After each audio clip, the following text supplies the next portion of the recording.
When you think of our national parks, you picture these millions of acres of just breathtaking, raw beauty.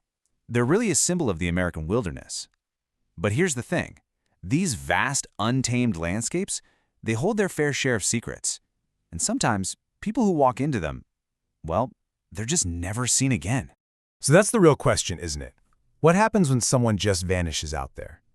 Because when a trail goes cold in the wilderness, it's not like on a city street where you have cameras and witnesses. No. Here, the trail goes cold in a forest that can stretch for hundreds of miles, a place where the evidence itself can just get swallowed up by nature. In fact, this happens so often that there's even a name for it, missing 411. It's a term that describes this really distinct pattern of disappearances in our national parks, cases that often just defy any easy explanation. So today, we're going to do something a little different. We're opening up one of the most famous of these cold case files. To really get a grip on the scope of this problem, you have to start with one case, a single story. So we're going to review the evidence, we're going to go through the official reports, and piece together the timeline, just like an investigator would when they're handed a cold case. This is Dennis Lloyd Martin. On June 14, 1969, he was just a 7-year-old kid on a Father's Day camping trip with his family.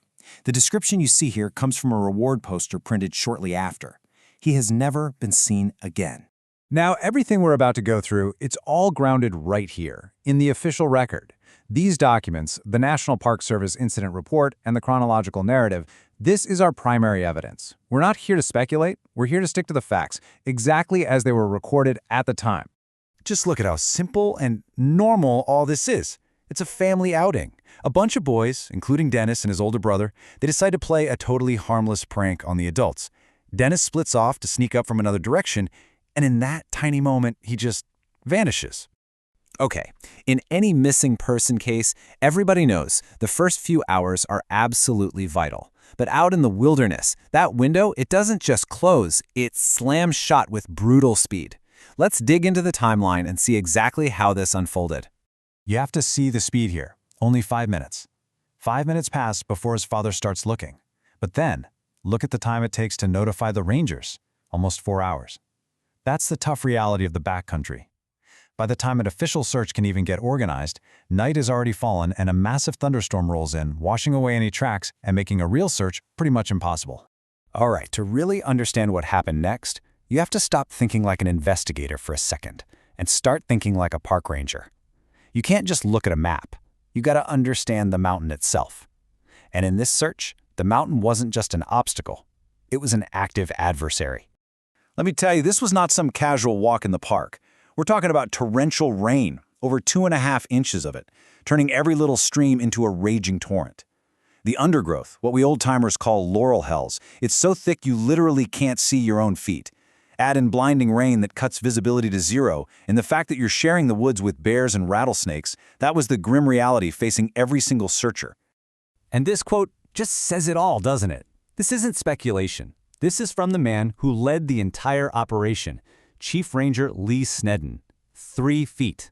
Think about that. That is how easily the mountain can hide its secrets. That's what every searcher was up against. Okay, back to the investigation.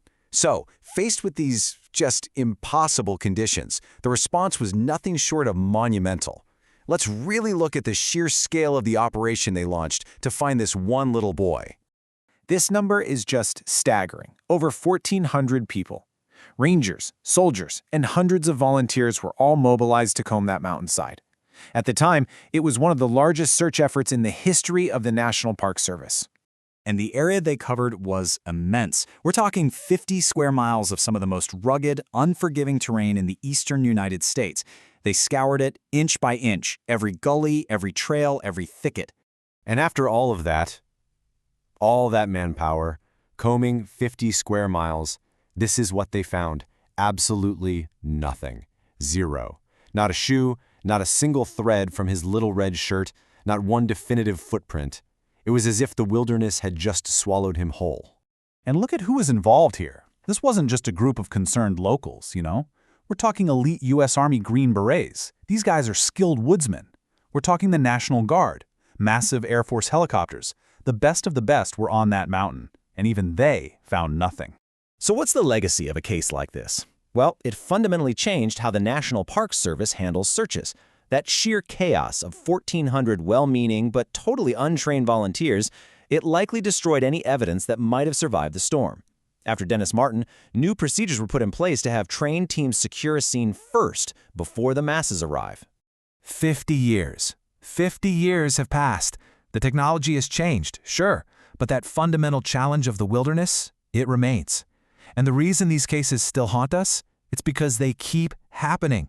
Take a look at this. On the left, you've got Dennis Martin, 1969. On the right, Ryan Pruitt, who disappeared from Rocky Mountain National Park in 2019.